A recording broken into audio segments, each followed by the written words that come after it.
کی آفت۔ اور خداوند نے موسیٰ سے کہا کہ فرعون کے پاس جا، کیونکہ میں ہی نے اس کے دل اور اس کے نوکروں کے دل کو سخت کر دیا ہے، تاکہ میں اپنے یہ نشان ان کے بیچ دکھاؤں۔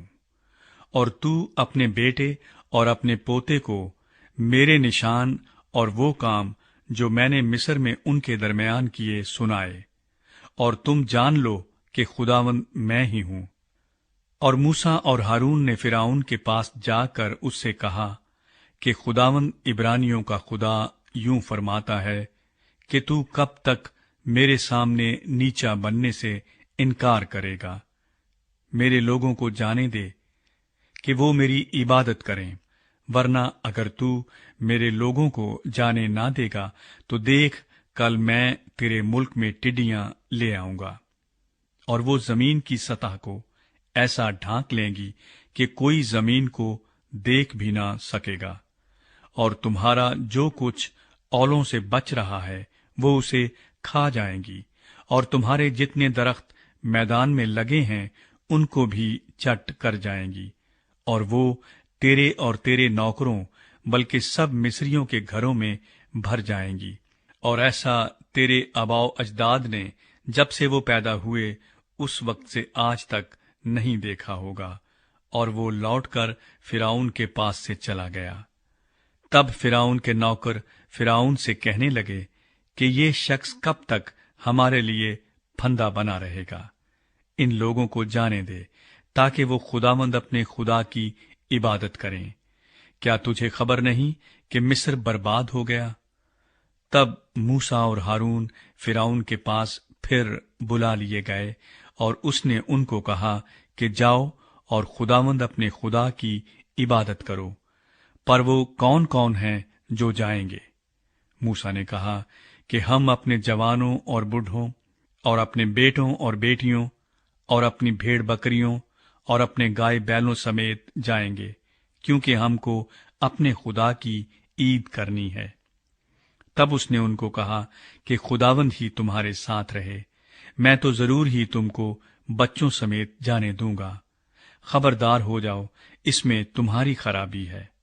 نہیں، ایسا نہیں ہونے پائے گا۔ سو تم مرد ہی مرد جا کر خداوند کی عبادت کرو، کیونکہ تم یہی چاہتے تھے، اور وہ فرعون کے پاس سے نکال دیے گئے۔ تب خداوند نے موسیٰ سے کہا کہ ملک مصر پر اپنا ہاتھ بڑھا، تاکہ ٹڈیاں ملک مصر پر آئیں اور ہر قسم کی سبزی کو جو اس ملک میں اولوں سے بچ رہی ہے چٹ کر جائیں۔ پس موسیٰ نے ملک مصر پر اپنی لاٹھی بڑھائی، اور خداوند نے اس سارے دن اور ساری رات پروا آندھی چلائی، اور صبح ہوتے ہوتے پروا آندھی ٹڈیاں لے آئی، اور ٹڈیاں سارے ملک مصر پر چھا گئیں، اور وہیں مصر کی حدود میں بسیرا کیا، اور ان کا دل ایسا بھاری تھا کہ نہ تو ان سے پہلے ایسی ٹڈیاں کبھی آئیں، نہ ان کے بعد پھر آئیں گی، کیونکہ انہوں نے تمام روئے زمین کو ڈھانک لیا، ایسا کہ ملک میں اندھیرا ہو گیا، اور انہوں نے اس ملک کی ایک ایک سبزی کو اور درختوں کے میووں کو جو اولوں سے بچ گئے تھے چٹ کر لیا، اور ملک مصر میں نہ تو کسی درخت کی نہ کھیت کی کسی سبزی کی ہریالی باقی رہی۔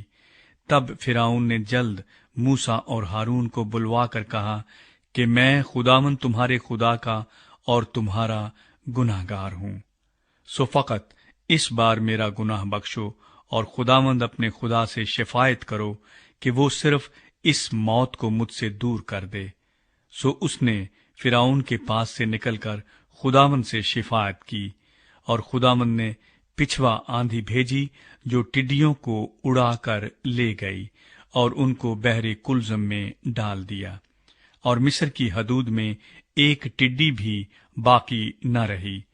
پر خداوند نے فرعون کے دل کو سخت کر دیا، اور اس نے بنی اسرائیل کو جانے نہ دیا۔ تاریکی کی آفت۔ پھر خداوند نے موسیٰ سے کہا کہ اپنا ہاتھ آسمان کی طرف بڑھا، تاکہ ملک مصر میں تاریکی چھا جائے، ایسی تاریکی جسے ٹٹول سکے۔ اور موسیٰ نے اپنا ہاتھ آسمان کی طرف بڑھایا، اور 3 دن تک سارے ملک مصر میں گہری تاریکی رہی۔ 3 دن تک نہ تو کسی نے کسی کو دیکھا اور نہ کوئی اپنی جگہ سے ہلا، پر سب بنی اسرائیل کے مکانوں میں اجالا رہا۔ تب فرعون نے موسیٰ کو بلوا کر کہا کہ تم جاؤ اور خداوند کی عبادت کرو، فقط اپنی بھیڑ بکریوں اور گائے بیلوں کو یہیں چھوڑ جاؤ، اور جو تمہارے بال بچے ہیں ان کو بھی ساتھ لیتے جاؤ۔ موسیٰ نے کہا کہ تجھے ہم کو قربانیوں اور سوختنی قربانیوں کے لیے جانور دینے پڑیں گے، تاکہ ہم خداوند اپنے خدا کے آگے قربانی کریں۔ سو ہمارے چوپائے بھی ہمارے ساتھ جائیں گے، اور ان کا ایک خرد تک بھی پیچھے نہیں چھوڑا جائے گا، کیونکہ انہی میں سے ہم کو خداوند اپنے خدا کی عبادت کا سامان لینا پڑے گا، اور جب تک ہم وہاں پہنچ نہ جائیں ہم نہیں جانتے کہ کیا کیا لے کر ہم کو خداوند کی عبادت کرنی ہوگی۔